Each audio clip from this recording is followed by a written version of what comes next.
ಹರೇ ರಾಮ. ಈಶ್ವರೋ ಗುರುರಾತ್ಮೇತಿ ಮೂರ್ತಿಭೇದ ವಿಭಾಗಿನಿ ವ್ಯೋಮವದ್ವ್ಯಾಪ್ತ ದೇಹಾಯ ದಕ್ಷಿಣಾಮೂರ್ತಯೇ ನಮಃ.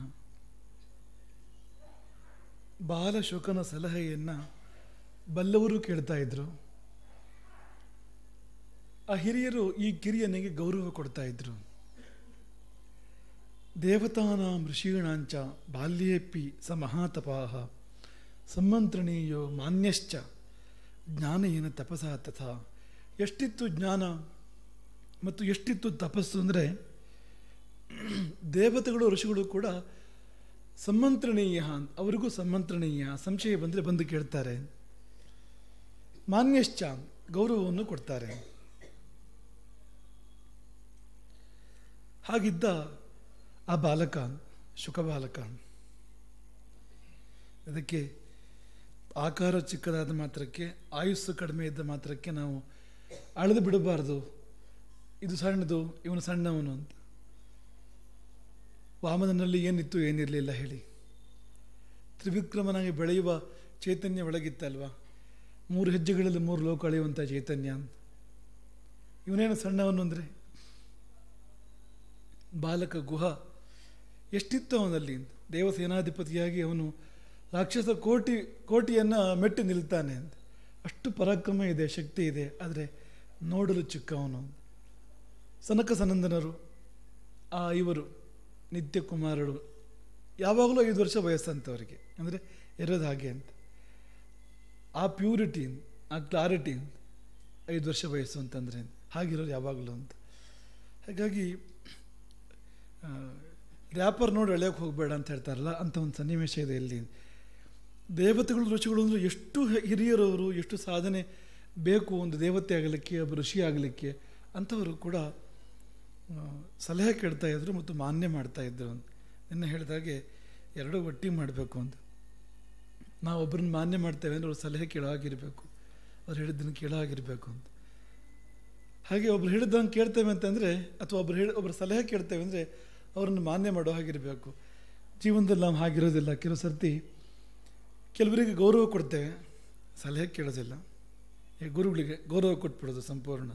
ಸಲಹೆ ಕೇಳಿ ಹೇಳಿಬಿಟ್ರೆ ಹೀಗೆ ಮಾಡು ಅಂತ, ಹಾಗೆ ಮಾಡಬೇಕಲ್ಲ ಆಮೇಲೆ ಅಂತ. ಹಾಗಾಗಿ 2 ಕಾಜಿ, 2 ಹಣ್ಣು, ಒಂದು ಕಾಣಿಕೆ, ಮತ್ತೊಂದು ಎಲ್ಲ ತುಂಬಿ ಇಟ್ಟು ನಮಸ್ಕಾರ ಮಾಡಿ ಮಂತ್ರಾಕ್ಷರ ತಗೊಂಡು ಹೋಗ್ತಾ ಇರು ಅಂತ, ಮತ್ತು ಮಾತು ನಿಲ್ಬೇಡ ಅಂತ. ಯಾಕೆಂದರೆ ಮಾತೆ ನಿಂತು ಹೀಗೆ ಮಾಡುವಂತೆ ಏನಾದ್ರು ಹೇಳಿದರೆ ಮಾಡಬೇಕಲ್ಲ ಆಮೇಲೆ ಅಂತ. ಹೀಗೆ ಕೆಲವು ಸರಿ ಆಗಿಬಿಡ್ತದೆ ಅಂತ. ಇನ್ನು ಕೆಲವು ಸರ್ತಿ ಸಲಹೆ ಕೇಳೋದುಂಟು, ಆದರೆ ಏನು ಗೌರವ ಕೊಡಬೇಕು, ಯಾವ ಬೆಲೆ ಕೊಡಬೇಕು ಆ ಬೆಲೆ ಕೊಡದೇ ಇರೋದು ಕೂಡ ಉಂಟು. ಅವನು ಸಲಹೆ ಬೇಕು. ಈ ದೇಶದಲ್ಲಿ ಇವತ್ತು ಪ್ರಜ್ಞಾವಂತರ ಅವಸ್ಥೆ ಹಾಗಾಗಿದೆ. ಅವ್ರು ಸಲಹೆ ಕೇಳ್ತಾರೆ, ಆದರೆ ಅವ್ರಿಗೆ ಬೆಲೆ ಕೊಡೋದಿಲ್ಲ ಏನು ಅಂತ. ಈಗ ಒಂದು ಆಡಳಿತ ಯಂತ್ರ ನಡೆಸಬೇಕು ಅಂದರೆ ಇವರೆಲ್ಲ ಬೇಕು, ಈ ಪ್ರಜ್ಞಾವಂತರೆಲ್ಲ ಬೇಕಾಗ್ತದೆ, ಈ ಬುದ್ಧಿವಂತರೆಲ್ಲ ಬೇಕಾಗ್ತದೆ. ಅವ್ರದ್ದೆಲ್ಲ ಸಲಹೆ ಕೇಳ್ತಾರೆ, ಆದರೆ ಅವ್ರಿಗೆ ಯಾವ ಗೌರವವನ್ನು ಕೊಡೋದಿಲ್ಲ, ಯಾವ ಬೆಲೆಯನ್ನು ಕೊಡೋದಿಲ್ಲ ಅಂತ. ಸಾರ್ವಜನಿಕವಾಗಿ ಅವ್ರನ್ನ ಬೈತಾ ಇರ್ತಾರೆ. ಆದರೆ ಹಿಂದ್ಗಡೆಗೆ ಇವರೇ ಬೇಕು ಅಂತ, ಈ ಬುದ್ಧಿವಂತರೇ ಬೇಕು ಅಂತ. ಹಾಗಲ್ಲ ಅಂತ. ಎರಡೂ ಒಟ್ಟಿಗೆ ಸಮಂತ್ರಣೀಯೋ ಮಾನ್ಯಶ್ಚ. ಹೇಗೆ ಹಾಗಾಯಿತು ಶುಕಮನಿಗೆ? ಅಷ್ಟು ಎಳವೆಯಲ್ಲಿಯೇ ಇಷ್ಟು ಜ್ಞಾನ, ಇಷ್ಟು ತಪಸ್ಸು ಹೇಗೆ ಬಂತು ಅಂದರೆ ಅದನ್ನು ಮುಂದಿನ ಶ್ಲೋಕಗಳಲ್ಲಿ ಕೇಳಿ. ಶುಕಮನಿಗೆ ಬಾಲ್ಯದಲ್ಲಿಯೇ ಸಂಸಾರದ ಕಡೆಗೆ ಆಸಕ್ತಿ ಇರಲಿಲ್ಲ ಹೆಚ್ಚು. ನತ್ವಸ್ಯ ರಮತೆ ಬುದ್ಧಿ ಆಶ್ರಮೇಶು ನರಾಧಿಪ ತ್ರಿಷು ಗಾರ್ಹಸ್ಥ್ಯ ಮೂಲೇಶು. ಗಾರ್ಹಸ್ಥ್ಯ ಮೂಲವಾದ 3 ಆಶ್ರಮಗಳು ಏನಿದೆ, ಗೃಹಸ್ಥಾಶ್ರಮವನ್ನೇ ಆಧಾರವಾಗಿ ಇಟ್ಕೊಂಡಿರ್ತಕ್ಕಂಥ ಆಶ್ರಮಗಳು, ಅಲ್ಲಿ ಆಸಕ್ತಿ ಇಲ್ಲ ಅಂತ. ನತ್ವಸ್ಯ ರಮತೆ ಬುದ್ಧಿ, ಅಲ್ಲಿ ಖುಷಿ ಇಲ್ಲ ಅಂತ. ಯಾಕೆಂದರೆ ಅದಕ್ಕಿಂತ ಹೆಚ್ಚು ಖುಷಿ ಬೇರೆ ಕಡೆಗಿದೆ. ಹಾಗಿತ್ತು ಅಂತ. ಮೋಕ್ಷ ಧರ್ಮಾನುದರ್ಶಿನ, ಮೋಕ್ಷದ ಮೇಲೆ ಮನಸ್ಸಿಟ್ಟಿದ್ದರಿಂದಾಗಿ ಬೇರೆ ಯಾವುದರಲ್ಲಿಯೂ ಆಸಕ್ತಿ ಇರಲಿಲ್ಲ. ಶಂಕರರು ಹೇಳ್ತಾರೆ ನೋಡಿ, ಕಸ್ಯ ಸುಖಂ ನ ಕರೋತಿ ವಿರಾಗ ಅಂತ ಪ್ರಶ್ನೆ ಕೇಳಿಬಿಡ್ತಾರೆ. ಕಸ್ಯ ಸುಖಂ ನ ಕರೋತಿ ವಿರಾಗ. ಸ್ವರಮಂದಿರ ತರುಮೂಲ ನಿವಾಸ. ವಾಸ ಮಾಡೋದಿಲ್ಲ ಎಂದು ಸ್ವರಮಂದಿರ, ಯಾವುದೋ ದೇವಸ್ಥಾನ, ತರುಮೂಲ ಮರದ ಬುಡ, ಇದು ಮನೆ ಅಂತ. ಯಾವುದೋ ದೇವಸ್ಥಾನವೋ ಹಾಳು ಮಂಟಪವೋ ಒಂದು ಮರದ ಬುಡುವೋ ಯಾವುದೋ ಇದು ಇಂಥದ್ದು ಮನೆ ಅಂತ ಬೇರೆ ಇಲ್ಲ. ಸುರಮಂದಿರ ತರುಮೂಲ ನಿವಾಸ ಶಯ್ಯ ಭೂತಲಂ. ಮಂಚ ಯಾವುದು ಅಂದರೆ ಭೂಮಿಯ ಮಂಚ. ಶಯ್ಯ ಭೂತಲಂ, ನೆಲವೇ ಮಂಚ.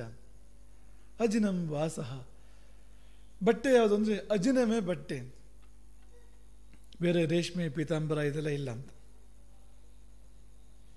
ಸರ್ವ ಪರಿಗ್ರಹ ಭೋಗ ತ್ಯಾಗ. ಸರ್ವ ಪರಿಗ್ರಹ ಭೋಗ, ಪರಿಗ್ರಹ ಅಂದರೆ ಸ್ವೀಕಾರ ಮಾಡೋದು, ಭೋಗ ಅಂದರೆ ಅನುಭವಿಸೋದು ಅದನ್ನು. ಇದೆಲ್ಲವನ್ನು ತ್ಯಾಗ ಮಾಡಿರ್ತಕ್ಕಂಥ ಆ ವಿರಾಗ. ಪರಿಗ್ರಹವೂ ಇಲ್ಲ, ಭೋಗವೂ ಇಲ್ಲ, ಕೇವಲ ತ್ಯಾಗವೇ ಅಂತ. ಅಥವಾ ಪರಿಗ್ರಹಿಸಿ ಭೋಗಿಸಿ ಬೇಡ ಇದು ಅಂತ, ಇದಿಷ್ಟೇ ಅಂತ. ಪರಿಗ್ರಹ ಆದಮೇಲೆ ಭೋಗ, ಭೋಗ ಆದಮೇಲೆ ತ್ಯಾಗ ಅಂತ. ಆ ತ್ಯಾಗವಿದೆಯಲ್ಲ, ಆ ರೂಪದ ವಿರಾಗ ಕಸ್ಯ ಸುಖಂ ನ ಕರೋತಿ, ಯಾರಿಗೆ ತಾನೇ ಸುಖವನ್ನು ಉಂಟು ಮಾಡೋದಿಲ್ಲ ಅಂತ ಪ್ರಶ್ನೆ ಶಂಕರರದ್ದು. ನಮಗದನ್ನು ಕೇಳಿದರೆ ಯಾರಿಗೆ ತಾನೇ ಸುಖ ಉಂಟು ಮಾಡುತ್ತೆ ಅಂತ ಕೇಳಬೇಕು ಅಂತ ಅನಿಸುತ್ತೆ. ಯಾಕೆಂದರೆ ಮನೆ ಬೇರೆ ಇಲ್ಲ, ಎಲ್ಲೋ ದೇವಸ್ಥಾನದಲ್ಲಿ ಉಳ್ಕೊಳ್ಬೇಕು, ಮರದ ಬುಡದಲ್ಲಿಂದಂತೂ ಮತ್ತೂ ಕಷ್ಟ. ಶಯ್ಯ ಭೂತಲಂ, ಕಾಟಿಲ್ಲ, ಕಾಟವೂ ಇಲ್ಲ ಅಂತ. ಇಲ್ಲ ಅನ್ನೋದೇ ಕಾಟ ಅಂತ. ಸಾಮಾನ್ಯ ಮನುಷ್ಯನಿಗೆ ಹಾಗಿರ್ತದೆ ಅಂತ. ಇಲ್ಲ ಅನ್ನೋದೇ ಕಾಟ, ಅದಿಲ್ವಲ್ಲ ಅಂತ. ಅಜಿನಂ ವಾಸಃ, ಉಡುಗೆ ನಾರು ಬಟ್ಟೆ ಅಥವಾ ಚರ್ಮ ಅಂತಾದರೆ ಇದು ಕಸ್ಯ ಸುಖಂ ಕರೋತಿ ಅಂತ ನಾವು ಕೇಳ್ತೇವೆ. ಅಂದರೆ ಸಾಮಾನ್ಯ ಮನುಷ್ಯ ಕೇಳ್ತಾನೆ. ಶಂಕರರು ಕೇಳ್ತಾರೆ ಕಸ್ಯ ಸುಖಂ ನ ಕರೋತಿ, ಯಾರಿಗೆ ತಾನೇ ಇದು ಸುಖವನ್ನು ಉಂಟು ಮಾಡೋದಿಲ್ಲ. ಅಂದರೆ ಪ್ರತಿಯೊಬ್ಬರಿಗೂ ಸುಖವನ್ನು ಉಂಟು ಮಾಡುತ್ತೆ ಅಂತ ಅವ್ರಿಗೆ ಅನ್ಸೋದು, ಅವ್ರು ಅನುಭವಿಸೋದ್ರಿಂದ ಅದನ್ನು. ಆದರೆ ಅನುಭವಿಸೋರಿಗೆ ಏನಿಸೋದು ಅಂದರೆ ಎಲ್ಲಪ್ಪ ಹೇಗಪ್ಪ. ಅದೇ ನಾವು ಯಾವಾಗಲೂ ಹೇಳೋ ಮಾತೆ, ಜ್ಞಾನಿ ಪ್ರಪಂಚದ ಕಣ್ಣಿಗೆ ಹುಚ್ಚ, ಪ್ರಪಂಚ ಜ್ಞಾನದ ಕಣ್ಣಿಗೆ ಜ್ಞಾನಿಯ ಕಣ್ಣಿಗೆ ಹುಚ್ಚು. ಯಾಕೆಂದರೆ ವೇವಲೆಂತ್ ಬೇರೆ ಬೇರೆ ಇದು ಅಂತ. ಆದರೆ ಜ್ಞಾನಿದನ್ನೇ ತಗೋಬೇಕು. ಯಾಕೆಂದರೆ ಇದನ್ನು ನೋಡಿದಾನೆ ಅವನು, ಅದನ್ನು ನೋಡಿದ್ದಾನೆ, ಅಲ್ಲಿ ನಿಂತಿದ್ದಾನೆ ಕೊನೆಯಲ್ಲಿ. ನಾವು ಎರಡೂ ನೋಡಿಲ್ವಲ್ಲ, ಒಂದೇ ಕಡೆ ಮಾತ್ರ ನೋಡಿದ್ದೇವೆ. ಹಾಗಾಗಿ ನಮ್ಮ ಒಪಿನಿಯನಿಗೆ ಜಾಸ್ತಿ ಅರ್ಥ ಇಲ್ಲ ಅಲ್ಲಿ ಅಂತ. ಅದಕ್ಕೆ ಜಾಸ್ತಿ ಒತ್ತಿರುವಂಥದ್ದು. ಶಂಕರರು ಎರಡನ್ನೂ ಕಂಡವರವರು, ಪ್ರಪಂಚವನ್ನು ನೋಡಿದ್ದಾರೆ ಅವರು, ಪರಮಾರ್ಥವನ್ನು ಕೂಡ ನೋಡಿದ್ದಾರೆ. ಪ್ರಪಂಚವನ್ನು ದಾಟಿ ಪರಮಾರ್ಥಕ್ಕೆ ಹೋದವರು ಅವರು. ಹಾಗಾಗಿ ಇದೆ ಅಂತ ಅದಲ್ಲ ಅಂತ ಅವ್ರು ಹೇಳ್ತಾರೆ ಶಂಕರರು. ಹಾಗೆ ಈ ಶುಕಮನಿಗೂ ಕೂಡ ಆ ವಿರಾಗವೇ ಸುಖವೆನಿಸಿತು. ರಾಗ ಸುಖವೆನಿಸಲಿಲ್ಲ. ರಾಗ ಅಂದರೆ ರಕ್ತಿ, ಅಂಟು. ರಾಗ ಅನ್ನೋ ಶಬ್ದಕ್ಕೆ ಅಂಟು ಅಂತ ಅರ್ಥ ಇದೆ. ಬಣ್ಣ ಅಂತಲೂ ಅರ್ಥ ಇದೆ. ಕೆಂಪು ಬಣ್ಣಕ್ಕೂ ರಾಗ ಅಂತ ಹೇಳ್ತಾರೆ. ಅದು ಆ ಕೆಂಪು ಬಣ್ಣ ರಜಸ್ಸು ಬೇಡಾಯಿತು, ರಾಗ ಬೇಡಾಯಿತು, ವಿರಾಗ ಬೇಕಾಯಿತು. ವಿರಾಗದಲ್ಲಿ ತುಂಬ ಸುಖ ಇದೆ, ರಾಗದಲ್ಲಿ ಸುಖ ಇಲ್ಲ. ಇದನ್ನು ತುಂಬ ನಿಮ್ಗೆ ಅದನ್ನು ಸ್ಥೂಲವಾಗಿ ಹೇಳಬೇಕು ಅಂತಾದರೆ ರಾಗ ಅಂದರೆ ಅಂಟು ಅಂತ ಹೇಳಿದ್ವಲ್ಲ. ಈಗ ಬಟ್ಟೆ ಇದೆಯಲ್ಲ, ಈ ಅಂಟುಕೊಂಡ್ರು ಸುಖವ, ಅಂಟುಕೊಳ್ಳೋದಿದ್ರು ಸುಖವ ಅಂತ ಒಂದು ಸತಿ ಆಲೋಚನೆ ಮಾಡಿ. ಅಷ್ಟೇ ನಿಮ್ಗೆ ಉತ್ತರ ಸಿಗತ್ತೆ. ಅಂಟ್ಕೊಂಡ್ರೆ ಬಿಡಿಸಿ ನೋಡಿ ಸುಖ ಹೇಗಿರುತ್ತೆ ಅಂತ. ಅದರದ್ದು ಆ ಸುಖವನ್ನು ಎಲ್ಲರೂ ಅನುಭವಿಸ್ತಾ ಇದ್ದಾರೆ ಇವತ್ತು ಅಂತ. ಸಂಸಾರಿಗಳು ಅಂತ ಯಾರಿದ್ದಾರೆ ಅವರೆಲ್ಲರೂ ಕೂಡ ಬಟ್ಟೆ ಹಾಗೆ ತಾನೆ, ಎಲ್ಲವೂ ಫಾರಿನ್ ಬಾಡಿ ಮೇಲೆ ಒಂದು ಅಂಟ್ಕೊಂಡಿರೋದು ನಮಗೆ. ಅದನ್ನು ಒಂದಿನ ಬಿಡಲೇಬೇಕು, ಅಥವಾ ಅದೇ ನಮ್ಮನ್ನು ಬಿಟ್ಟು ಹೋಗುತ್ತೆ, ಆವಾಗ ನೋವಾಗತ್ತೆ. ವಿರಾಗ ಅಂದರೆ ಅಂಟಿಲ್ಲ ಅಂತ. ಹಾಗಾಗಿ ತೆಗೆದ್ರೂ ಏನು ತೊಂದರೆ ಇಲ್ಲ ಅಂತ, ಇದ್ರೂ ತೊಂದರೆ ಇಲ್ಲ ಅಂತ, ಇದ್ರೂ ಅಂಟೇನಿಲ್ವಲ್ಲ, ಹಾಗಾಗಿ ಅದರಿಂದ ಕ್ಲೇಶ ಏನೂ ಇಲ್ಲ ಅಂತ. ತೆಗೆದ್ರಂತೂ ಇನ್ನೂ ಸುಖ ಆಯಿತು. ಅದೇ ಜೀವನ್ಮುಕ್ತಿಗೆ ಇರೋದು ಅಂತ. ಬಟ್ಟೆ ಇದೆ ಅಂತ, ಆದರೆ ಅಂಟ್ಕೊಂಡಿಲ್ಲ ಅಂತ, ಅದೇ ಜೀವನ್ಮುಕ್ತಿ ಅಂದರೆ ಅಂತ. ಬಟ್ಟೆ ಇಲ್ಲ, ತೆಗೆದು ಹಾಕಿ ಆಯಿತು, ವಿದೇಹ ಮುಕ್ತಿ. ದೇಹವೆನ್ನುವುದು ಬಟ್ಟೆ ಇದ್ದ ಹಾಗೆ. ವಾಸಾಂಶ ಜೀರ್ಣಾನಿ ಯಥಾ ವಿಹಾಯ. ಕೃಷ್ಣ ಬಟ್ಟೆಯನ್ನು ಮತ್ತು ದೇಹವನ್ನು ಹೋಲಿಕೆ ಮಾಡ್ತಾನೆ. ಬಟ್ಟೆ ಹಡ್ತಾದಾಗ ನಾವು ಬಿಟ್ಟು ಹೊಸ ಬಟ್ಟೆಗೆ ಹೋಗುವ ಹಾಗೆ ಜೀವ ಕೂಡ ದೇಹ ಹಡ್ತಾದಾಗ ಅಥವಾ ಏನಾದ್ರು ಹಾಳಾದಾಗ ಬಿಟ್ಟು ಹೊಸ ದೇಹಕ್ಕೆ ಹೋಗ್ತಾನೆ. ಬಟ್ಟೆ ತರಹನೇ ಇದು ಅಂಥೇಳಿ ಕೃಷ್ಣ ಹೇಳಿದಾನೆ. ಬಟ್ಟೆ ಹೇಗೆ ಮುಚ್ಚತ್ತೋ ಶರೀರವನ್ನು, ಶರೀರ ಆತ್ಮವನ್ನು ಮುಚ್ಚತ್ತೆ ಹಾಗೆ ಅಂತ. ಆತ್ಮಕ್ಕೆ ಶರೀರ ಬಟ್ಟೆ ಇದ್ದ ಹಾಗೆ ಅಂತ. ಹಾಗಾಗಿ ಅದಿಲ್ಲ ಅಂತ ಅರ್ಥ. ಅದರಲ್ಲೇ ಅಭಿರುಚಿ ಇಲ್ಲ ಅಂತ. ಈಗ ತಿಳಿದವರು ಎಲ್ಲರಿಗೂ ಹಾಗೆ ಅಂತ. ನಮಗಾದರೂ ಅಭಿರುಚಿ ಇದೆಯಾ?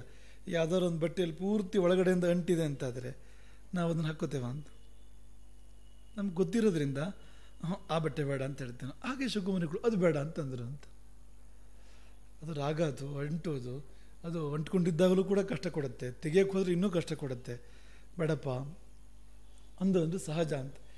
ಹೀಗೆ ನೋಡಿದಾಗ ಸಹಜ, ಈಗ ನೋಡದೇ ಇದ್ದಾಗ ಪಾಪ ಮಾಣಿ ಯೋಗ ಇಲ್ಲ ಅಂತ ಆಗ ಅನ್ಸುತ್ತೆ ನಮಗೆ ಅಂತ. ನಮಗೆಲ್ಲ ಯೋಗ ಇದೆ, ಅವನಿಗೆ ಯೋಗ ಇಲ್ಲ ಅಂತ ಅನ್ಯಾಯವಾಗಿ ಅಂತ ಅನಿಸುತ್ತೆ ಅಂತ.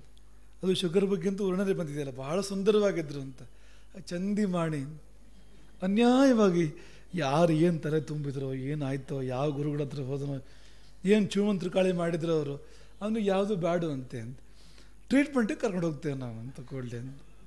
ಏನೋ ವ್ಯತ್ಯಾಸ ಆಗಿಬಿಟ್ಟಿದೆ ಅಂತ ಅಂದ್ಕೊಂಡು ಅದು ನಿಜವಾಗಿ ಸರಿ ಇರೋದು ಅವನು, ಸರಿ ಇಲ್ಲದೆ ಇರೋದು ನಾವು, ಹಾಗಿರುತ್ತೆ ಸ್ಥಿತಿ ಅಂತ. ಎಲ್ಲರೂ ಒಂದೊಂದ್ಸತಿ ನಾವು ಕೂಡ ನೋಡ್ತೇವೆ ಅಂಥದ್ದನ್ನ ಅಂತ, ಕಣ್ಮುಂದು ಬರುತ್ತೆ ಅಂತ ಒಂದೊಂದು ಪ್ರಕರಣಗಳು. ಹುಡುಗ ನಿಜವಾಗಿಯೂ ಸರಿ ಇರ್ತಾನೆ, ಆದರೆ ಅವನ ಮನಸ್ಸು ಹೀಗಿರುತ್ತೆ. ಆದರೆ ದೊಡ್ಡವರು ಅವನು ರಿಪೇರಿ ಮಾಡೋ ಪ್ರಯತ್ನ ಮಾಡ್ತಾ ಇರ್ತಾರೆ. ರಿಪೇರಿ ಮಾಡೋದಂದ್ರೆ ಏನು, ನಾವೆಲ್ಲ ಬಿದ್ದು ಗುಂಡಿಯಲ್ಲಿ ನೀನು ಬೀಳಲೇಬೇಕು ಅಂತ ಅಷ್ಟೇ ಅಂತ. ಹುಟ್ಟಿದ ಕೂಡಲೇ ಆಶೋಚ ಆಚರಣೆ ಮಾಡ್ತಾರಲ್ಲ, ಅದಕ್ಕೆ ಅದೇ ಅರ್ಥ ಅಂತ ಹೇಳ್ತಾರೆ.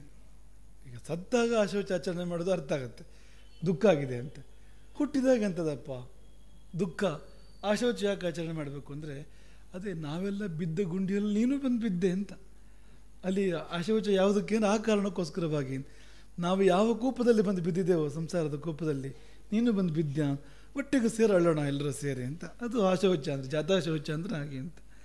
ಎಲ್ಲಿ ಈ ಶುಕಮುನಿ ಅದು ಯಾವುದಕ್ಕೂ ಒಳಗಾಗಲಿಕ್ಕೆ ಇಷ್ಟಪಡಲಿಲ್ಲ. ನತ್ವಸ್ಯ ರಮತೆ ಬುದ್ಧಿ, ಯಾರು ಹೇಳ್ಕೊಟ್ಟಿದ್ದಲ್ಲ, ರುಚಿ ಇಲ್ಲ ಅಂತ ಅದರಲ್ಲಿ ಅಂತ, ಅಭಿರುಚಿ ಇಲ್ಲ ಅಂತ, ಅಲ್ಲಿ ಖುಷಿ ಇಲ್ಲ ಅಂತ. ಯಾಕೆಂದರೆ ಅದಕ್ಕಿಂತ ಜಾಸ್ತಿ ಖುಷಿ ಏನೋ ಒಂದು ಸಿಕ್ಬಿಟ್ಟಿದೆ, ಅದರ ಅಂದಾಜು ಸಿಕ್ಬಿಟ್ಟಿದೆ. ಹಾಗಾಗಿ ಈ ಕಡಿಮೆ ಖುಷಿಯಲ್ಲಿ ಬೇಡ ಅಂತ ಅನಿಸ್ತಾ ಇತ್ತು ಅಂತ. ಈಗ ಇದು ಸಿಹಿ, ಇದು ಜಾಸ್ತಿ ಸಿಹಿ ಅಂತ ಅಂದ್ಕೊಳ್ಳಿ, ಇದು ಸ್ವಲ್ಪ ಕಡಿಮೆ ಸಿಹಿ, ಎರಡು ಸಿಹಿನೇ. ಆಗ ಇದನ್ನು ತಿಂದವನಿಗೆ ಇದು ಸಪ್ಪೆ ಅನಿಸುತ್ತೆ ಅಂತ. ಅದು ಸಪ್ಪೆ ಅಂದರೆ ಇದನ್ನು ತಿಂದೇ ಇದ್ದವನಿಗೆ ಅದು ಸಿಹಿನೇ ಇದು, ಅಥವಾ ಇದನ್ನು ತಿಂದ ಇದನ್ನು ಮಾತ್ರ ತಿಂತಾ ಇರೋನಿಗೆ ಅದು ಸಿಹಿನೇ ಇದು ಅಂತ. ಆದರೆ ಅದನ್ನು ಕಂಡವನಿಗೆ ಕೊನೆ ಪಕ್ಷ ಅದನ್ನು ಚೂರು ರುಚಿ ನೋಡಿದವನಿಗೆ ಇದು ಸಪ್ಪೆ ಅಂತ. ವಿರಾಗ ಅಂದರೆ ಹಾಗೆ ಅಂತ, ಹಾಗೆ ಬಂದರೆ ಮಾತ್ರ ಅದಕ್ಕೆ ವಿರಾಗ ಅಂತ ಹೆಸರು ಅಂತ. ಅದಿಲ್ಲದ್ರೆ ವಿರಾಗ ಅಲ್ಲ, ಅದು ಕಷ್ಟ. ಅದು ಯಥೋ ಭ್ರಷ್ಟ ತಥೋ ಭ್ರಷ್ಟ ಅಂತ, ಇದು ಇಲ್ಲ ಅದು ಇಲ್ಲ ಅಂತ. ಹಾಗಾಗಿ ಇವರಿಗೆ ಬೇಡ ಆಯಿತು. ನತ್ವಸ್ಯ ರಮತೆ ಬುದ್ಧಿರ ಆಶ್ರಮೇಶು ನರಾಧಿಪ ದೃಶು ಗಾರ್ಹಸ್ಥ್ಯ ಮೂಲೇಶು ಮೋಕ್ಷಧರ್ಮಾನುದರ್ಶಿನ. ದೃಷ್ಟಿಯನ್ನು ಅಲ್ಲೇ ನೆಟ್ಟಿದ್ದಾನೆ, ಹಾಗಾಗಿ ಈ ಕಡೆ ಎಲ್ಲೂ ಗಮನ ಹೋಗ್ತಾ ಇಲ್ಲ ಅಂತ. ದಿವೀವ ಚಕ್ಷುರ ಆತತಂ, ದಿವಿಯಲ್ಲಿ ಆ ದೃಷ್ಟಿ ಆತತಂ ಅಲ್ಲಿ ವಿಸ್ತರಿಸಿದೆ ಅಂತ, ವ್ಯಾಪಿಸಿದೆ ಅಲ್ಲಿ ದಿವಿಯಲ್ಲಿ ದೃಷ್ಟಿ. ತದ್ವಿಷ್ಣು ಪರಮಂ ಪದಂ ಸದಾ ಪಶ್ಯಂತಿ ಸೂರ್ಯ. ಅವರು ಸೂರ್ಯ ಅಂದರೆ ಅವರು ಅಂತ. ಯಾರು ಅಂದರೆ ದಿವಿಯಲ್ಲಿ ಕಣ್ಣನ್ನು ನೆಟ್ಟವರು, ವಿಷ್ಣುವಿನ ಪರಮ ಪದದಲ್ಲಿ ಕಣ್ಣನ್ನು ನೆಟ್ಟವರು. ದಿವೀವ ಚಕ್ಷುರ ಆತತಂ, ಇದು ಅಂಥದ್ದು ಅಂತ. ಹಾಗಾಗಿ ತಂದೆಯ ಬಳಿ ಸಾರಿ ಶುಕಮುನಿ ಅಭಿವಾದನ ಮಾಡಿ ತಂದೆಗೆ ಶ್ರೇಯೋರ್ಥಿ ಅಂತ, ಶ್ರೇಯಸ್ಸನ್ನು ಬಯಸಿದವನಾಗಿ. ಶ್ರೇಯಸ್ಸು ಪ್ರೇಯಸ್ಸು ಅಂತ ಎರಡಿದೆ. ಪ್ರೇಯಸ್ಸು ಅಂದರೆ ನಮಗೆ ಇಷ್ಟವಾದದ್ದು, ಶ್ರೇಯಸ್ಸು ಅಂದರೆ ನಮಗೆ ಯಾವುದು ಒಳ್ಳೆಯದು ಅದು ಅಂತ. ಎರಡು ಬೇರೆ ಬೇರೆ ಆಗಿಬಿಟ್ಟಿದೆಯಲ್ಲ ಅಂತ. ಇದು ಇಷ್ಟ ಆದರೆ ಒಳ್ಳೆಯದಲ್ಲ, ಅದು ಒಳ್ಳೆಯದು ಆದರೆ ಇಷ್ಟ ಇಲ್ಲ, ಏನು ಮಾಡೋದು ಅಂತ. ನಮ್ಮ ಖಾಯಂ ವಚನ ಹೇಳಬೇಕು ಅಂದರೆ, ಸಕ್ಕರೆ ಕಾಯಿಲೆ ಬಂದವನಿಗೆ ಜಿಲೇಬಿ ಇಷ್ಟ, ಒಳ್ಳೆಯದಲ್ಲ. ಒಳ್ಳೆಯದು ಔಷಧ, ಅದು ಇಷ್ಟ ಅಲ್ಲ, ಏನು ಮಾಡೋದು. ಜೀವನದ ಕಷ್ಟ ಅಂದರೆ ಇದು ಅಂತ. ಯಾವುದು ಇಷ್ಟವೋ ಅದು ಒಳ್ಳೆಯದಲ್ಲ, ಯಾವುದು ಒಳ್ಳೆಯದೋ ಅದು ಇಷ್ಟ ಅಲ್ಲ. ಯಾಕೆ ಹೀಗಾಯಿತು ಅಂದರೆ ನಾವು ಒಳ್ಳೆಯದನ್ನು ಇಷ್ಟಪಡೋ ಥರ ಇಲ್ಲ ಅಂತ. ಒಳ್ಳೆಯದಲ್ಲ ಅಲ್ದಿರೋದು ಇಷ್ಟಪಟ್ಟು ಅಂತ, ಅದರಿಂದಾಗಿ ಬಂದಿದ್ದದು ಅಂತ. ವಸ್ತುವಿನ ತಪ್ಪಲ್ಲ ಅದು ಅಂತ. ಒಳ್ಳೆಯದನ್ನು ಇಷ್ಟಪಡಲಿಲ್ಲ, ಒಳ್ಳೆಯದಲ್ಲದೆ ಅದನ್ನು ಇಷ್ಟಪಟ್ಟವು. ಲಕ್ಷ್ಮಣ ಹೇಳಿದ ಮಾಯಾ ಮೃಗ ಬೇಡ, ಸರಿ ಇಲ್ಲ, ಅದು ಮಾರೀಚ ಅಂತ. ಸೀತೆ ಇಷ್ಟಪಡಲಿಲ್ಲ ಅದನ್ನು, ಅದು ಹಿತವಾಗಿತ್ತದು. ಮಾಯಾಮೃಗ ಹಿತವಲ್ಲ, ಪ್ರಿಯ ಅದು ಅಂತ. ಪ್ರೇಯಸ್ಸದು, ಶ್ರೇಯಸ್ಸಲ್ಲ ಅಂತ, ಅದನ್ನು ಇಷ್ಟಪಟ್ಲು ಅಂತ.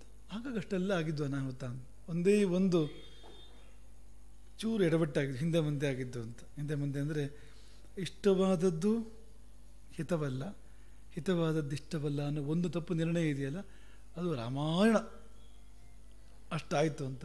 ರಾಮಾಯಣ ಅಂತ ಹೇಳ್ತಾರಲ್ಲ, ಆ ಅರ್ಥದಲ್ಲಿ ಹೇಳಿದರೆ ಹಾಗೆ ಅಂತ. ಹಾಗಾಗಿ ಶ್ರೇಯೋರ್ಥಿ ಅಂತ, ನಿಜವಾದ ಶ್ರೇಯಸ್ಸು ಯಾವುದೋ ಅದು ಬೇಕು ಅಂತಾಗಿದೆ ಅಂತ.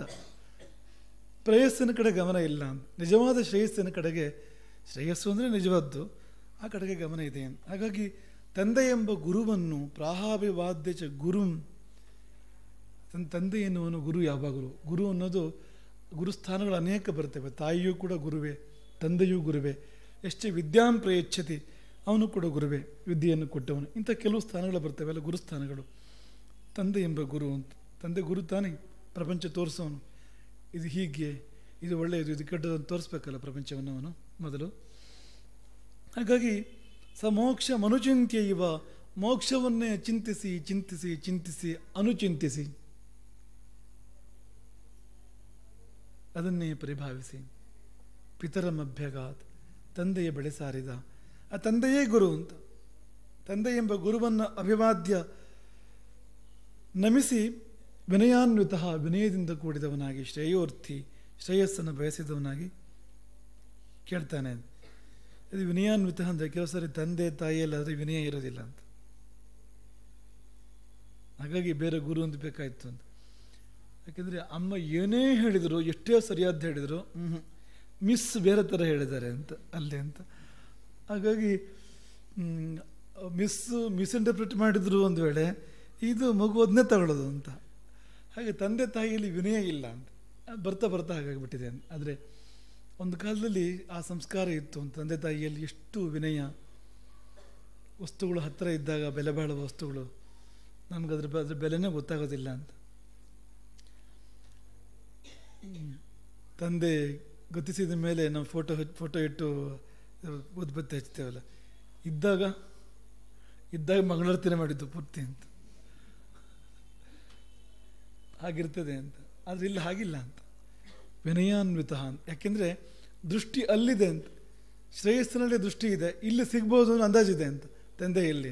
ಹಾಗಾಗಿ ಸಹಜವಾದ ವಿನಯ ಅಲ್ಲಿ ಬಂದು ನೆಲೆಸಿದೆ ಶುಕಮುನಿಯಲ್ಲಿ ಅಂತ. ತಂದೆಗೆ ಶುಕಮುನಿ ಹೇಳಿದ್ದೇನು ಅಂದರೆ, ಮೋಕ್ಷ ಧರ್ಮೇಶು ಕುಶಲೋ ಭಗವಾನ್ ಪ್ರಬ್ರವೀತು ಮೇ. ಭಗವನ್ ಅಂತ ಸಂಬೋಧನೆ ಅಂದರೆ ಆ ರೀತಿಯಲ್ಲಿ ಸ್ವೀಕಾರ ಮಾಡ್ತಾ ಇದ್ದಾನೆ ಮಗ ತಂದೆಯನ್ನು. ಮೋಕ್ಷ ಧರ್ಮೇಶು ಕುಶಲ, ಮೋಕ್ಷ ಧರ್ಮಗಳಲ್ಲಿ ನೀವು ಕುಶಲರು ಅಂತ ಅಪ್ಪ ಅಂತ. ಅದೊಂದು ಕೌಶಲ ಅಂತ. ಈ ಕುಶ ಅಂದರೆ ದರ್ಬೆ, ಅಲ್ಲ ಅಂದರೆ ಕೊಯ್ಯೋದು ಅಂತ. ಈ ದರ್ಬೆಗಳನ್ನು ಕೊಯ್ಯಬೇಕಾದ್ರೆ ಕೌಶಲ ಬೇಕಾಗತ್ತೆ, ಇಲ್ಲ ಅಂದರೆ ಕೈ ಕೊಯ್ದೋಗುತ್ತೆ. ಅದು ಕತ್ತಿಂದಾದ್ರೂ ಕೊಯ್ಬೋದು, ದರ್ಬೆಯಲ್ಲೂ ಕೊಯ್ದೋಗುತ್ತೆ. ದರ್ಬೆ ಕೂಡ ತುಂಬ ಹರಿತವಾಗಿರುತ್ತೆ, ಕುಶಾಗ್ರಮತಿ ಅಂತ ಹೇಳ್ತಾರಲ್ಲ, ಚೂಪಾಗಿರುತ್ತೆ, ಹರಿತವಾಗಿರುತ್ತೆ. ಆಗ ಎಲ್ಲೂ ಗಾಯ ಮಾಡ್ಕೊಳ್ಳದೆ ದರ್ಬೆ ಕೊಯ್ಯೋದಿದೆಯಲ್ಲ, ಅದೊಂದು ನ್ಯಾಕ್ ಅದು ಅಂತ, ಕೌಶಲ ಅಂತ. ಹಾಗಾಗಿ ಆ ಶಬ್ದ ಬಂತು, ಅಲ್ಲಿಂದಲೇ ಬಂದಿರೋ ಶಬ್ದ ಅದು. ಕುಶಲ ಅನ್ಬೇಕಾದ್ರೆ ಕುಶಾನ್ ಲುನಾತಿ, ದರ್ಬೆಗಳನ್ನು ಕೊಯ್ತಾನೆ ಅಂತ ಶಬ್ದಕ್ಕೆ ಅರ್ಥ. ಅಂದರೆ ಅದು ಅರ್ಥ ರೂಢಿಲಿಲ್ಲ, ಅದು ಮೂಲ ಹೋದರೆ ಆ ಧ್ವನಿ ಹಾಗೆ ಕಾಣುತ್ತೆ ಅದರದ್ದು. ಆದರೆ ಈಗ ಬಂದಿರೋದು ಕೌಶಲ ಅಂತ, ನ್ಯಾಕಿದೆ ಅಂತ.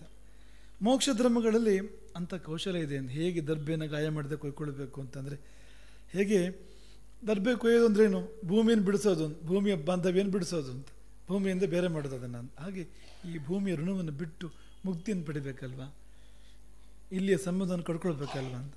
ಕುಶಲ ಭಗವಾನ್ ಪ್ರಬ್ರವೀತು ಮೇ, ಬ್ರವೀತು ಮೇ ಅಲ್ಲ, ಬ್ರವೀತು ಅಂದರೆ ಹೇಳಿ ಅಂತ. ಪ್ರಬ್ರವೀತು ಅಂದರೆ ಅಲ್ಲಿ ಪ್ರಕೃಷ್ಟತೆ ಬೇಕು ಅಂತ, ತಿಳಿ ಹೇಳಿ ಅಂತ, ತಿಳಿಸಿ ಹೇಳಿ ಅಂತ. ಯಥಾಮಯಿ ಮನಸ್ಸ ಶಾಂತಿ ಪರಮ ಸಂಭವೇದ್ ಪ್ರಭು, ಪ್ರಭುವೇ ಭಗವಂತನೇ. ಇಂಥ ಸಂಬೋಧನೆಗಳು ಆ ಬಾಲಕನಿಂದ ತಂದೆಗೆ ಆಗ್ತಾ ಇರುವಂಥದ್ದು ಅಂತ. ನನ್ನ ಮನಸ್ಸಿಗೆ ಪರಮಶಾಂತಿ ಸಂಭವಿಸಬೇಕು ಅಂತ. ಪರಮಶಾಂತಿ, ಈ ಲೋಕದಲ್ಲೂ ಕೂಡ ಶಾಂತಿ ಇದೆ. ಆ ಶಾಂತಿ ಅಂದರೆ ಏನು ಅಂದರೆ, ಎರಡು ಯುದ್ಧಗಳ ನಡುವಿನ ಸ್ಥಿತಿ ಅಂತ, ಅದಿರೋದು ಇಲ್ಲಿ ಶಾಂತಿ ಅಂದರೆ. ಶಾಂತಿ ಅಂದರೆ ಅಷ್ಟೇ ಅಂತ. ಪೀಸ್ ಅಂದರೆ ಏನು ಅಂದರೆ ಸ್ಯಾಂಡ್ವಿಚ್ ಆಗಿದೆ ಅದೊಂದು. ಆ ಕಡೆಯಿಂದ ಒಂದು ಯುದ್ಧ, ಈ ಕಡೆಯಿಂದ ಒಂದು ಯುದ್ಧ. ಆ ಯುದ್ಧ ಮುಗಿದಿದೆ, ಈ ಯುದ್ಧ ಶುರುವಾಗಿಲ್ಲ, ಆ ಮಧ್ಯೆ ಇರೋ ಸ್ಥಿತಿ ಅಂತ. ಅದು ಇಲ್ಲಿ ಶಾಂತಿ ಅಂತ. ಆದರೆ ಪರಮಶಾಂತಿ ಅಂದರೆ ಅದು ಬಂದರೆ ಮತ್ತೆ ಹೋಗೋದಿಲ್ಲ ಅಂತ. ಅದು ಮತ್ತೆ ಎಷ್ಟು ಗಾಢವಾಗಿ ಬರುತ್ತೆ, ಎಷ್ಟು ಆಳವಾಗಿ ಬರುತ್ತೆ ಅಂದರೆ ಆ ಸುಖ ಇನ್ನೆಲ್ಲೂ ಇಲ್ಲ ಅಂತ. ಹಾಗೆ ಅಂಥ ಶಾಂತಿ ಬೇಕಾಗಿದೆ ಅಂತ ಆ ಮಗು ಕೇಳುತ್ತೆ ಬಂದು. ಅಂಥ ಶಾಂತಿ ಬೇಕು ನನಗೆ. ಪ್ರಭು ಅಂತ ಸಂಬೋಧನೆ, ಶಾಂತಿಗೆ ಒಡೆಯನೇ, ಅಂಥ ಶಾಂತಿಗೆ ಒಡೆಯನೇ. ಅದಕ್ಕೆ ಜಿಜ್ಞಾಸು ಅಂತ ಹೇಳ್ತಾರೆ, ಅಂದರೆ ಮುಮುಕ್ಷು ಅಂತ ಹೇಳ್ತಾರೆ, ಜಿಜ್ಞಾಸು ಅಂತ ಹೇಳ್ತಾರೆ. ಜ್ಞಾನದ ಇಚ್ಛೆ, ಮೋಕ್ಷದ ಇಚ್ಛೆ. ಜ್ಞಾನದ ಇಚ್ಛೆಗೆ ಜಿಜ್ಞಾಸ ಅಂತ, ಮೋಕ್ಷದ ಇಚ್ಛೆಗೆ ಮುಮುಕ್ಷ ಅಂತ. ತಿಳ್ಕೊಳ್ಬೇಕು ಅಂತ ಅನಿಸಿದರೆ ಅದು ಜಿಜ್ಞಾಸೆ. ಇದು ಬಿಡುಗಡೆ ಹೊಂದಬೇಕು ಅಂತ ಅನಿಸಿದರೆ ಮುಮುಕ್ಷೆ. ಅದು ಅಂತ ಅದರ ಎಲ್ಲ ಲಕ್ಷಣಗಳು ಅಂತ. ಮೋಕ್ಷ ಅಂದರೆ ಮೋಕ್ಷವೇ ಬೇಕು ಅನ್ನುವಾಗ ಮುಮುಕ್ಷು ಅಂತ, ಜ್ಞಾನ ಬೇಕು ಅನ್ನುವಾಗ ಜಿಜ್ಞಾಸು, ಎರಡು ಒಟ್ಟಿಗೆ ಇರುವಂಥದ್ದು. ಜ್ಞಾನದ ಮುಂದಿನ ಹೆಜ್ಜೆಯೇ ಮೋಕ್ಷ ಅಂತ. ಇದಿಲ್ಲೇ ಅದಿಲ್ಲ ಅಂತ. ಅರುಣೋದಯವಾದರೆ ಜ್ಞಾನ, ಮೋಕ್ಷ ಅನ್ನೋದು ಸೂರ್ಯೋದಯ ಅಂತ. ಅರುಣೋದಯ ಅರುಣನ ಹಿಂದೆ ಇದ್ದಾನಲ್ಲ ಸೂರ್ಯ, ಅರುಣೋದಯ ಆಗ್ತಾರೆ ಸೂರ್ಯೋದಯ ಆಗುತ್ತೆ. ಇದಾದರೆ ಅದಾಗುತ್ತೆ. ಅರುಣೋದಯ ಆದಮೇಲೆ ಸೂರ್ಯೋದಯ ಆಗೋದಿಲ್ಲ ಅನ್ನೋ ಪ್ರಶ್ನೆ ಇಲ್ಲ, ಹಾಗೆ ಆಗುತ್ತೆ. ಹಾಗೆ ಅಂಥವರಿಗೆ ಹೇಳಬೇಕಂತ ಎಲ್ಲವನ್ನು.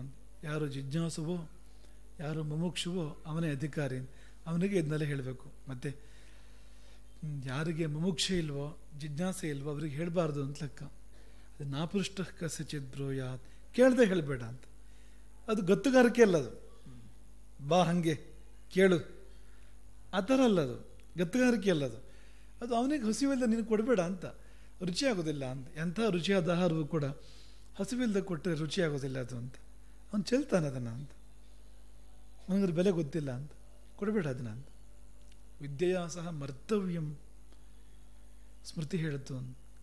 ಅರಿವಿನೊಡನೆ ಬೇಕಾದ್ರೆ ಸತ್ತೇ ಹೋಗು ಅಂತ.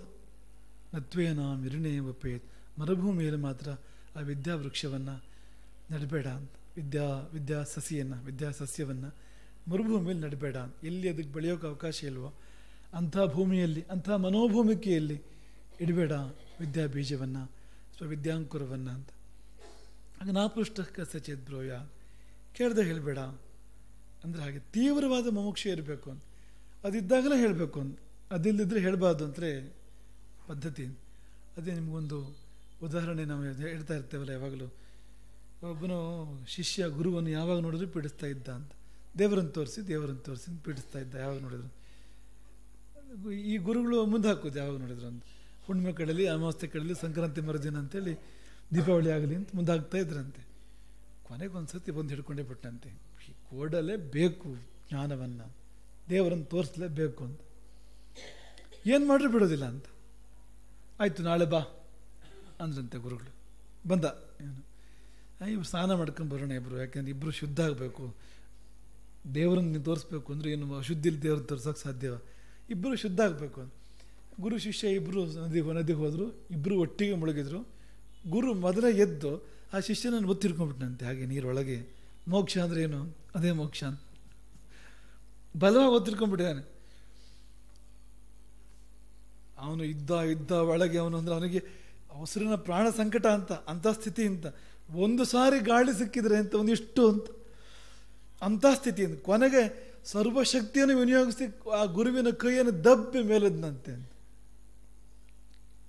ಹಾ ಅಂತ ಉಸಿರು ತಗೊಂಡ ಒಂದು ಸರ್ತಿ ತಗೊಂಡ ಮೇಲೆ ಶಾಪ ಗುರುವಿಗೆ ಅಂತ. ಮೋಕ್ಷ ಕೊಡಿ ಅಂದರೆ ಇದಾ ಮೋಕ್ಷ ಕೊಡೋದು ಅಂತ. ಹಿಂಗ ದೇವರನ್ನು ತೋರಿಸೋದು ಅಂತ. ಗುರುಗಳು ಕೂಗೋದೆಲ್ಲ ಕೂಗಿ ಆದಮೇಲೆ ಗುರುಗಳು ಶಾಂತವಾಗಿ ಹೇಳಿದ್ರಂತೆ, ಏನಿಲ್ಲ ನೀನು ನೀರೊಳಗೆ ಇದೆಯಲ್ಲ ಆವಾಗ ಮೇಲೆ ಬರಬೇಕು ಅನ್ನೋ ಇಚ್ಛೆ ಎಷ್ಟು ಪ್ರಬಲವಾಗಿತ್ತೋ ನಿನಗೆ, ಒಂದಿಷ್ಟು ಗಾಳಿ ಬೇಕು ಅನ್ನೋ ಇಚ್ಛೆ ಎಷ್ಟು ದೃಢವಾಗಿತ್ತೋ, ತೀವ್ರವಾಗಿತ್ತೋ, ಅಷ್ಟೇ ನೀನು ದೇವರಿಗೆ ಬಂದ ತಕ್ಷಣ ದೇವ್ರು ಕಾಣ್ತಾನೆ ಅಂತ. ದೇವರ ಬಗ್ಗೆ, ಮುಕ್ತಿ ಬಗ್ಗೆ ಅಷ್ಟು ಪ್ರಬಲವಾಗಿ ಅಂತ ಬೇಕು ಅಂತ ಅನ್ನಿಸ್ಬೇಕು ಅಂತ. ಅಲ್ಲೇ ಇದೆ ಅದು ಅಂತ, ಪಕ್ಕದಲ್ಲೇ ಇದೆ ಅಂತ. ನಾನು ಕೊಡದೆ ಬೇರೆ ದಾರಿ ಇಲ್ಲ ಅಂತ. ನಾನು ಕೊಡದಿದ್ದು ಪಡ್ಕೊಳ್ತೀನಿ ನೀನು ಆ ಕ್ಷಣದಲ್ಲಿ ಅಂತ. ಅದು ಅಲ್ಲದೆ ಹೀಗೆ ದಾರಿ ಮೇಲೆ ಹೋಗ್ತಾ ಅದು ನೋಡ್ಕೊಂಡು ಹೋಗೋದು ಅಂತಂದರೆ ಅದಕ್ಕೆಲ್ಲ ಇಲ್ಲ ಅದು ಅಂತ. ಹಾಗಾಗಿ ನಿನಗದು ಬಂದಿಲ್ಲ ಅನ್ನೋ ಕಾರಣಕ್ಕೆ ನೀನು ಕೊಟ್ಟಿಲ್ಲ ಇಲ್ಲಿವರೆಗೂ. ಅದು ಯಾವಾಗ ಬರ್ತದೋ ಆವಾಗ ಕೊಡ್ತೇನೆ ಅಂತ ಗುರುಗಳು ಹೇಳಿದರು. ಇದನ್ನು ಬಾಯಲ್ಲಿ ಹೇಳಿದ್ರೆ ನಿಂಗೆ ಅರ್ಥ ಆಗೋದಿಲ್ಲ, ನಂಗೆ ಉಂಟು ಅಂತ ಹೇಳ್ತೀಯ ನೀನು ಅಂಥದ್ದು.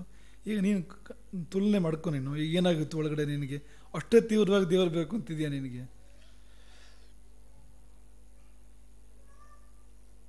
ಮೈಸೂರಿನ ಅಷ್ಟಾಂಗ ಯೋಗ ವಿಜ್ಞಾನ ಮಂದಿರದ ಶ್ರೀರಂಗ ಮಹಾಗುರುಗಳ ಬಳಿ ಯಾರೋ ಬಂದಿದ್ರಂತೆ ಹೀಗೆ ಅಂತ. ಬಂದು 9 ಗಂಟೆಗೆ ಟ್ರೈನ್ ಇದೆ, 8:45 ಆಗಿದೆ ಈಗ, ಅದೇನೋ ಮೋಕ್ಷ ಅಂತ ಹೇಳ್ತೀರಂತಲ್ಲ, ಸ್ವಲ್ಪ ಹೇಳಿ ಅಂತ ಕೇಳಿದ್ರಂತೆ ಅವ್ರ ಹತ್ರ. ಧರ್ಮ ಮೋಕ್ಷ ಯೋಗ ಏನೋ ಹೇಳ್ತೀರಂತಲ್ಲ, ಒಂದು 1/4 ಗಂಟೆ ಟೈಮ್ ಇದೆ, ಟ್ರೈನು 9 ಗಂಟೆಗೆ, ಸ್ವಲ್ಪ ಹೇಳಿಬಿಡಿ ಅಂದರೆ ಏನು ಹೇಳೋದು, ಎಲ್ಲಿಂದ ಶುರು ಮಾಡೋದು? ಶುರು ಮಾಡ್ಬೋದು ಎಲ್ಲಿಂದ, ಎಲ್ಲಿ ಮುಗಿಸೋದು ಅದನ್ನ? ಆಮೇಲೆ ತೀವ್ರಾಪೇಕ್ಷೆ ಬೇಕು ಅಂತ.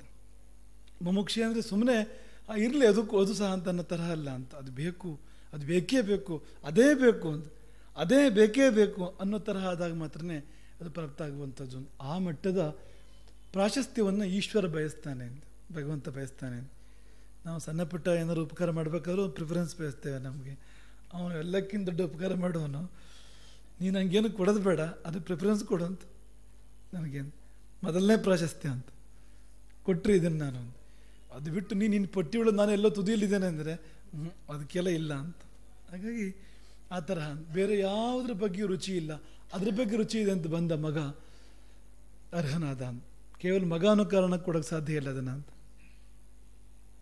ದ್ರೋಣರು ಅಶ್ವತ್ಥಾಮನಿಗೆ ಕೊಟ್ಟಾಗ್ಬಿಡ್ತದೆ ಬ್ರಹ್ಮಾಸ್ತ್ರವನ್ನು, ಬ್ರಹ್ಮಶಿರೋಸ್ತ್ರ ಮಗ ಅಂತ ಕೊಟ್ಟಿದ್ದು, ಅರ್ಜುನನಿಗೆ ಯೋಗ್ಯ ಶಿಷ್ಯ ಅಂತ ಕೊಟ್ಟಿದ್ದು. ಹಾಗಾಗಿ ಯೋಗ್ಯವಾಗಿ ಬಳಕೆ ಮಾಡ್ತಾನೆ ಅರ್ಜುನ ಜೀವನದಲ್ಲಿ ಅದನ್ನು. ಈ ಅಶ್ವತ್ಥಾಮನಿಗೆ ಮಗ ಅಂತ ಅಪ್ಪನ ಹತ್ರ ಹಠ ಮಾಡಿ ವರಾತ ತೆಗೆದು ಪಡ್ಕೊಂಡಿದ್ದಂತೆ ಬ್ರಹ್ಮಶಿರೋಸ್ತ್ರವನ್ನು. ಅರ್ಜುನನಿಗೆ ಕೊಟ್ಟಿದ್ಯಾ ನನಗೂ ಕೊಡು ಅಂತ, ಅವನಿಗೆ ಉಪ್ಪಿಟ್ಟು ಹಾಕಿದೆ ನನಗೂ ಹಾಕು ಅಂತ. ನಿಂಗೆ ಬೇಕಾ ಬೇಡ, ಅವನಿಗೆ ಔಷಧ ಕೊಟ್ಟೆ ನನಗೂ ಕೊಡು ಅಂದ್ರೆ ಏನರ್ಥ ಅದಕ್ಕೆ? ಇದು ಒಳ್ಳೆ ಉದಾಹರಣೆ.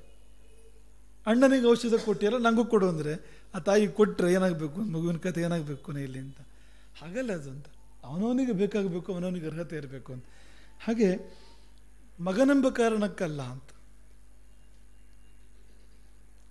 ಬ್ರಹ್ಮತುಲ್ಯ ಪರಾಕ್ರಮಂ ಸತಂ ಬ್ರಾಹ್ಮ್ಯಾಶ್ರಯಾಯುಕ್ತಂ ಬ್ರಹ್ಮತುಲ್ಯ ಪರಾಕ್ರಮಂ. ವ್ಯಾಸರು ಮಗನನ್ನು ನೋಡ್ತಾರೆ, ಬ್ರಾಹ್ಮ್ಯಾಶ್ರಯಾಯುಕ್ತಂ, ಬ್ರಾಹ್ಮೀ ಸಂಪತ್ತಿನಿಂದ ಕೂಡಿರುವವನು. ಬ್ರಹ್ಮತುಲ್ಯ ಪರಾಕ್ರಮಂ, ಬ್ರಹ್ಮನ ಪರಾಕ್ರಮಕ್ಕೆ ಸಮಾನವಾದ ಪರಾಕ್ರಮ. ಪರಾಕ್ರಮ ಅಂದರೆ ಬಿಲ್ಲು ಬಾಣ ಕತ್ತಿ ಅಂತಲ್ಲ. ಈ ಮಾಯಿ ಜೊತೆ ಕೂಡ ಒಂದು ಹೋರಾಟ ಮಾಡಬೇಕಾಗತ್ತೆ, ಮಾಯಿಯನ್ನು ಗೆಲ್ಲಬೇಕಾಗತ್ತೆ. ನಿಜವಾದ ಯುದ್ಧ ಅಲ್ಲಿದೆ. ಈ ಬಹಿರಂಗದ ಯುದ್ಧವೇ ಅಲ್ಲ, ಅಂತರಂಗವನ್ನು ಗೆಲ್ಲಬೇಕು ಅಂತ. ಅಂತರಂಗದಲ್ಲಿ ಗೆಲ್ಲಬೇಕು, ಷಡ್ವೇರಿಗಳ ಒಳಗಿರೋರನ್ನು ಗೆಲ್ಲಬೇಕು. ಆ ಯುದ್ಧ ನಿಜವಾದ ಯುದ್ಧ ಅಂತ.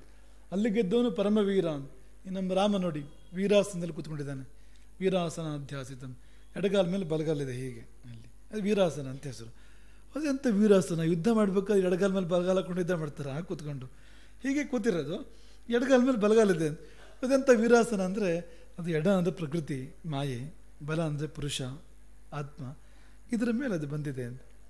ಎಡವನ್ನು ಬಲ ಗೆದ್ದಿದೆ ಅಂತ ಅಂದರೆ ಪ್ರಕೃತಿಯನ್ನು ಮೀರಿ ನಿಂತಿದ್ದಾನೆ ಪುರುಷ ಅಂತ. ಅದು ವೀರತನ ಅಂತ. ಪರಮವೀರ ಅದೇ ಅಂತರಂಗದ ವೀರತನ ಅಂತ. ಇದೆಲ್ಲ ಇದು ಅಂದರೆ ಕೇವಲ ಬಾಹ್ಯವಾದದ್ದು ಅಂತ. ಅಂದರೆ ಅದು ಅಲ್ಲ ಅಂತಲ್ಲ, ಅದ್ರ ಮುಂದೆ ಅಲ್ಲ ಅಂತ. ಷಡ್ವೀರಿಗಳನ್ನು ಗೆಲ್ಲುವುದ್ರ ಮುಂದೆ ಅಲ್ಲ ಅಂತ. ಅದೇ ವ್ಯತ್ಯಾಸ ರಾಮನಿಗೂ ರಾವಣನಿಗೂ ಇರುವಂಥದ್ದು. ಬಾಹ್ಯದ ವ್ಯತ್ಯಾಸ ಇರಲಿ ಬಿಡಿ, ಒಳಗಿನ ವ್ಯತ್ಯಾಸ ಅಂದರೆ ಕಾಮಕ್ರೋಧಗಳನ್ನು ಗೆದ್ದವನು ರಾಮ ಅಂತ, ರಾವಣ ಅದಕ್ಕೆ ದಾಸ ಅಂತ, ಕಾಮಕ್ರೋಧಗಳಿಗೆ. ಇದು ದೊಡ್ಡ ವ್ಯತ್ಯಾಸ ಇರುವಂಥದ್ದು. ಹಾಗಾಗಿ ಕಾಮವೇ ಕೊಂದಿದ್ದು ರಾವಣನನ್ನು, ರಾಮ ಅಲ್ಲ ಅಂತ ಹೇಳ್ತಾರೆ. ಅವನೊಳಗಿನ ಕಾಮವೇ ಕೊಂದಿತು ರಾವಣನನ್ನು, ರಾಮ ಅಲ್ಲ. ಇಲ್ಲಿದ್ರೆ ರಾಮ ಬರ್ತಾನೆ ಇರಲಿಲ್ಲ ಇವನ್ ತಂಟೆಗೆ ಅಂತ. ಆ ಕಾಮ ಒಂದಲ್ಲದೆ ಇದ್ದಿದ್ರೆ, ದುಷ್ಕಾಮ ಒಂದಲ್ಲದೆ ಇದ್ದಿದ್ರೆ. ಹಾಗೆ ಬಳಿ ಸಾರಿದ ಶುಕಮುನಿಗೆ ಕೊಟ್ಟಿದ್ದೇನು ವ್ಯಾಸರು? ಪಿತೃನಿಯೋಗ ಜಗ್ರಾಹ ಶುಕೋ ಧರ್ಮಭೃತಾಂಬರ. ಮೊದಲು ಕೊಟ್ಟಿದ್ದೇನು, ಮುಂದೆ ಉಂಟು ಇನ್ನೂ ಕೂಡ. ಮೊದಲು ಕೊಟ್ಟಿದ್ದೇನು ಅಂದರೆ ಯೋಗಶಾಸ್ತ್ರಂಚ ನಿಖಿಲಂ ಕಾಪಿಲಂಚೈವ ಭಾರತ. ಯೋಗಶಾಸ್ತ್ರವನ್ನು ಸಾಂಖ್ಯಶಾಸ್ತ್ರವನ್ನು ತೆಗೆದುಕೊಟ್ಟರು, ಅದನ್ನು ಸ್ವೀಕರಿಸಿದ ಶುಕಮುನಿ. ಸಾಂಖ್ಯ ಯೋಗಗಳನ್ನು ಸ್ವೀಕರಿಸಿದ. ಇವತ್ತು ಆ ಶಬ್ದಗಳೇ ತುಂಬ ಕಡಿಮೆ ಚಾಲ್ತಿದ್ದಾವೆ ಜೋಡಿಯಾಗಿ. ಬರೀ ಯೋಗ ಅಂತ ನಡೀತಾ ಇದೆ ಎಲ್ಲ ಕಡೆಗೂ. ಅದೇನು ಅಂತ ಅವ್ರು ಯಾರಿಗೂ ಗೊತ್ತಿಲ್ಲ. ಅಂದರೆ ಒಟ್ಟು ಈ ಜಿಮ್ನಾಸ್ಟಿಕ್ಕಿನ ಹಿಂದೆ ಮುಂದೆ ಇರೋಂಥ ಯಾವುದೋ ಒಂದು ವಿಷಯಕ್ಕೆ ಯೋಗ ಅಂತ ಹೆಸರು ಬಂದುಬಿಟ್ಟಿದೆ ಪ್ರಪಂಚದಲ್ಲೆಲ್ಲ. ಅದೆಲ್ಲ ಅಲ್ಲ ಯೋಗ ಅಂದರೆ. ಯೋಗದ ಮೂಲಭೂತ ದೃಷ್ಟಿಕೋನ ಇಲ್ಲದೆ ಸುಮ್ಮನೆ ಮೈ ಹಿಂದೆ ಮುಂದೆ ಬಗ್ಸಿದ್ರೆ ಯೋಗ ಆಗಲಿಲ್ಲ ಅದು ಅಂತ. ಖಂಡಿತ ಯೋಗ ಅಲ್ಲ. ನೋಡಿ ಅಲ್ಲಿ ಚೈನಾಗಿನ ಅಲ್ಲೆಲ್ಲ ಬೇಕು ತುಂಬ ಮಾಡ್ತಾರೆ, ನಾನಾ ಥರದಲ್ಲಿ ಶರೀರವನ್ನು ಹಿಂದೆ ಮುಂದೆ ಬಗ್ಸಿ ಮಾಡ್ತಾರೆ. ಅದೆಲ್ಲ ಅಲ್ಲ. ಹಾವು ಕೂಡ ಮಾಡುತ್ತೆ ಅಂತ. ಯೋಗ ಅಂದರೆ ಅದು ಬೇರೆ ಅದು ಅಂತ. ಅದೊಂದು ಅದ್ಭುತ. ಸಾಂಖ್ಯ ಅಂದರೆ ಏನೊಂದು ಅದ್ಭುತ ಅಂತ. ಸಾಂಖ್ಯವೆಂದರೆ ಆತ್ಮದಿಂದ ದೇಹದ ಕಡೆ ಬರುವಂಥದ್ದು, ಯೋಗವೆಂದರೆ ದೇಹದಿಂದ ಆತ್ಮದ ಕಡೆ ಹೋಗುವಂಥದ್ದು. ಎರಡೂ ಅಷ್ಟೇ, ಒಂದೇ ಅದು ಅಂತ. ಅಲ್ಲಿಂದ ಇಲ್ಲಿ ಆತ್ಮದ ಮೂಲಕ ಪ್ರಪಂಚವನ್ನು ಅರಿತರೆ ಸಾಂಖ್ಯ ಅದು, ಮತ್ತು ದೇಹದ ಮೂಲಕವಾಗಿ ಆತ್ಮ ಪ್ರಪಂಚಕ್ಕೆ ಹೋದರೆ ಅದು ಯೋಗ. ಒಂದು ಥಿಯರಿ, ಇನ್ನೊಂದು ಪ್ರಾಕ್ಟಿಕಲ್ ಅದು ಸಾಂಖ್ಯ ಮತ್ತು ಯೋಗ ಅಂದರೆ. ಸಾಂಖ್ಯ ಅಂದರೆ ಥಿಯರಿ ಎಂಥ ಥಿಯರಿ ಅಂದರೆ ಆ ಥಿಯರಿ ಮಾಡ್ತಾ ಮಾಡ್ತಾ ಪ್ರಾಕ್ಟಿಕಲ್ ಆಗಿಬಿಡ್ತದೆ ಅದು ಅಂತ. ಅಂಥ ಥಿಯರಿ ಅದು. ಸಾಂಖ್ಯ ಅಂದರೆ. ಯೋಗ ಅಂದರೆ ಪ್ರಾಕ್ಟಿಕಲ್, ಅದು ಅಲ್ಲಿ ಥಿಯರಿನಿದೆ ಪಕ್ಕದಲ್ಲಿ ಅಂತ. ತುಂಬ ಅದ್ಭುತವಾಗಿರ್ತಕ್ಕಂಥ ಎರಡು ದರ್ಶನಗಳು ಅದು. ಸಾಂಖ್ಯ ಅಂದರೆ ಅದಕ್ಕೆ ನಾಳೆ ಅದು ನೋಡೋಣ, ಅದರ ವಿಸ್ತಾರವನ್ನು ಎಣಿಸ್ಬೇಕು ಅಂತ, ತತ್ವಗಳನ್ನ ಎಣಿಸೋದು ಅಂತ. 1 2 3 4 24 ತತ್ವಗಳು, 25ನೇದು ಆತ್ಮ ಅಂತ. ಒಂದೊಂದೇ ತತ್ವವನ್ನು ಎಣಿಸ್ಬೇಕು ಅಂತ, ಎಣಿಸ್ಬೇಕಾದ್ರೆ ನೋಡಬೇಕು ಅಂತ. ಆ 24 ತತ್ವಗಳನ್ನು ದರ್ಶನ ಮಾಡಿ ಎಣಿಸಿ 25ಕ್ಕೂ ನಿಲ್ಲಬೇಕು ಅಂತ. ಕೊನೆಯ ತತ್ವದಲ್ಲಿ ತತ್ವ ಸಂಖ್ಯಾನ, ಹಲ್ಲೆಣಿಸಿದ ಹಾಗೆ ತತ್ವ ಎಣಿಸುವಂಥದ್ದು ಅಂತ. 1 2 3 4 ಇಲ್ಲಿದೆ, ಇಲ್ಲಿದೆ, ಇಲ್ಲಿದೆ, ಪೃಥ್ವಿ, ಅಪ್, ತೇಜಸ್ಸು, ವಾಯು, ಆಕಾಶ, ಆ ತರಹ ಇಂದ್ರಿಯಗಳು, ಮನಸ್ಸು, ಅಹಂಕಾರ, ಬುದ್ಧಿ ಅಂತ ಎಣಿಸ್ತಾ ಹೋಗ್ಬೇಕು ಅವನು ಅಂತ. ಮೆಟ್ಟಲು ಹತ್ತುತ್ತಾ ಎಣಿಸ್ತಾ ಹೋಗ್ಬೇಕು ಅವನು ಅಂತ. ಸಾಂಖ್ಯ ಅದು. ಯೋಗ ಅಂದರೆ ಸೇರುವೆ ಅದು ಅಂತ. ಬಹಳ ಸರಳ ಇದೆ ಅದು ಅಂತ. ಅಂದರೆ ಒಂದು ಸಾರಿ ಕೇಳೋದಕ್ಕೆ ಒಂದು ಸಾರಿ ಹ್ಞೂ ಅಂತ ಹೇಳೋದಕ್ಕೆ ಭಾಳ ಸರಳ ಇದೆ ಅಂತ. ಅಲ್ಲಿ ಹೋದ್ಮೇಲೆ ಸರಳವೇ ಬಿಡಿ. ಈಗ ಸಾಂಖ್ಯದಲ್ಲಿ ಮೆಟ್ಲು ಹತ್ತಾ ಕೊನೆ ಮೆಟ್ಲವರೆಗೆ ಹೋಗಿಬಿಟ್ರೆ 24ನೇ ಮೆಟ್ಲನ್ನು ದಾಟಿಬಿಟ್ರೆ ಮತ್ತು ಯೋಗವೇ ಇರೋದು ಅಂತ ಆಮೇಲೆ ಅಂತ. ಎರಡು ಸೇರ್ತವೆ ಅಂತ. ದೇಹದೊಳಗಿನ ಚೈತನ್ಯ, ಬ್ರಹ್ಮಾಂಡದೊಳಗಿನ ಚೈತನ್ಯ, ಬಿಂದು ಸಿಂಧುಗಳು ಸೇರ್ತವೆ ಅಂತ. ಅದು ಯೋಗ ಅಂದರೆ ಅದು ಅಂತ. ಆದರೆ ಆ ಎರಡು ಹೋಗುವ ಕ್ರಮ ಭಾಳ ಸ್ವಾರಸ್ಯಕರವಾಗಿದೆ ಅಂತ. ಇದೇ ದೇಹವನ್ನು ಬಳಸಿ ಯೋಗಶಾಸ್ತ್ರ ಆತ್ಮಕ್ಕೆ ತಲುಪ್ತದೆ ಅಂತ. ಅತ್ಯದ್ಭುತ ಅದು ಅಂತ. ಆದರೆ ಸಾಂಖ್ಯ ಅನ್ನುವಾಗ ಆ ತರಹ ಇಲ್ಲ ಅಂತ. ಆತ್ಮವನ್ನೇ ಬೆಳೆಸಿ ಆತ್ಮಕ್ಕೆ ಸೇರುವಂಥದ್ದು, ಪಕ್ಕದಲ್ಲಿ ಪ್ರಪಂಚವನ್ನು ಅರ್ಥ ಮಾಡಿಕೊಳ್ಳುವಂಥದ್ದು, ಅದರ ಮೂಲಕವೇ ಪ್ರಪಂಚವನ್ನು ಅರ್ಥ ಮಾಡಿಕೊಳ್ಳುವಂಥದ್ದು ಅಂತ. ಹಾಗಾಗಿ ಆ ಎರಡನ್ನು ತಂದೆ ತೆಗೆದುಕೊಟ್ಟರೆ ಮಗ ಅದನ್ನು ಬಹಳ ಸಂತೋಷವಾಗಿ ಸ್ವೀಕರಿಸಿದ್ದಾನೆ. ಇದು ಅಪ್ಪನ ಆಸ್ತಿ ಮಗನಿಗೆ ಬಂದಿದ್ದು ಅಂದರೆ ಹೀಗೆ ಅಂತ. ವೇದವ್ಯಾಸರ ಆಸ್ತಿ ಶುಕಮನಿಗೆ ಬಂದಿದ್ದು ಹೀಗೆ ಅಂತ. ಅವರಲ್ಲಿ ಇನ್ನೇನು ಆಸ್ತಿ ಇರೋಕ್ಕೆ ಸಾಧ್ಯ ಹೇಳಿ ಅಂತ ಕೇಳ್ಬೋದು. ಲೌಕಿಕ ಅಂತ ಎಲ್ಲ ಆಸ್ತಿಯೂ ಅವರ ಬಳಿಯಲ್ಲಿದೆ, ಆದರೆ ಈ ಆಸ್ತಿಯೇ ಜಾಸ್ತಿ ಎಲ್ಲಕ್ಕಿಂತ. ಇಷ್ಟು ದೊಡ್ಡ ಆಸ್ತಿ ಬೇರೆ ಯಾವುದೂ ಇಲ್ಲ ಅಂತ. ಹಾಗಾಗಿ ಅಂಥ ಅನರ್ಘ್ಯವಾದ ಎರಡು ರತ್ನಗಳನ್ನು ತಂದೆ ಎತ್ತಿ ಮಗನಿಗೆ ಕೊಟ್ಟಾಗ ಮಗ ಅದನ್ನು ತುಂಬ ಸಂತೋಷವಾಗಿ ಸ್ವೀಕರಿಸಿ ತನ್ನದಾಗಿ ಮಾಡಿಕೊಂಡು ಅಂತ. ಸ್ವ ಅಂದರೆ ತಾನು ಅಂತ. ಸ್ವೀಕರಿಸಿ ಅನ್ನುವಾಗ ಅದನ್ನು ತನ್ನದಾಗಿ ಮಾಡಿಕೊಂಡು ಅದನ್ನು ಜೀರ್ಣ ಮಾಡಿಕೊಂಡು ತನ್ನೊಳಗೆ ಅದನ್ನು ಆತ್ಮಸಾತ್ ಮಾಡಿಕೊಂಡ ಆ ಬಾಲಕ. ಅದೇನು ಅನ್ನೋದನ್ನು ಚೂರು ನಾಳೆ ನೋಡೋಣ. ಸಾಂಖ್ಯ ಅಂದರೆ ಏನು, ಯೋಗ ಅಂದರೆ ಏನು ಅನ್ನೋ ಬಗ್ಗೆ ನಾಳೆ ಇದಕ್ಕಿಂತ ಸ್ವಲ್ಪ ವಿಸ್ತಾರವಾಗಿ ಕಿಂಚಿತ್ ಆ ದಿಕ್ಕು ಗೊತ್ತಾಗುವಷ್ಟು, ಆ ಕಡೆಗೆ ಅಂತ ನಮಗೆ ಮನಸ್ಸಿಗೆ ಅನಿಸೋಷ್ಟು, ಏನೋ ಗೊತ್ತಾದಾಗ ಆದಷ್ಟು ಆ ಕಡೆಗೆ ಹೋಗೋ ಪ್ರಯತ್ನವನ್ನು ನಾಳೆ ಮಾಡೋಣ. ಹರೇ ರಾಮ್.